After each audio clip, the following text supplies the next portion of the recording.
சிம்பிளாக மாங்காய் ஊறுகாய் பார்க்கலாம். இது செம்ம டேஸ்டியாக இருக்கும். தயிர் சாதத்துக்கு எல்லாத்துக்குமே சூப்பராக இருக்கும். ஃபஸ்ட்டு வந்து தனியா எடுத்துக்கோங்க, 1 டீஸ்பூன் போல். 6 போல் வரமிளகாய் எடுத்துக்கோங்க, 1 டீஸ்பூன் போல் கடுகு, வெந்தயம் சேர்த்துட்டு இது நல்லா ட்ரை ரோஸ்ட் பண்ணி நல்லா ஆறுனதுமே பவுட்ரு பண்ணி தனியாக எடுத்து வச்சுக்கோங்க. ஒரு குழிக்கரண்டி அளவுக்கு நல்லெண்ணெய் சேர்த்துக்கோங்க. ஒரு மாங்காவை குட்டி குட்டியாக இந்த மாதிரி கட் பண்ணி அதையும் சேர்த்துக்கோங்க.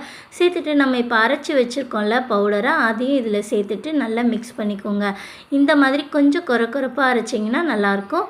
இதை நல்லா மிக்ஸ் பண்ணிவிட்டு தேவையான அளவுக்கு உப்பு சேர்த்துக்கோங்க. உப்பு கொஞ்சம் தூக்கலாக சேர்த்தா தான் ஊறுகாய்க்கு நல்லாயிருக்கும்.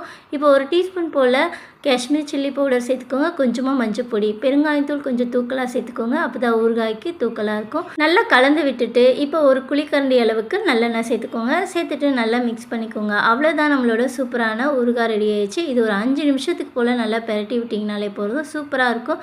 கண்டிப்பாக ட்ரை பண்ணி பாருங்கள். செம்ம டேஸ்ட்டாக இருக்கும்.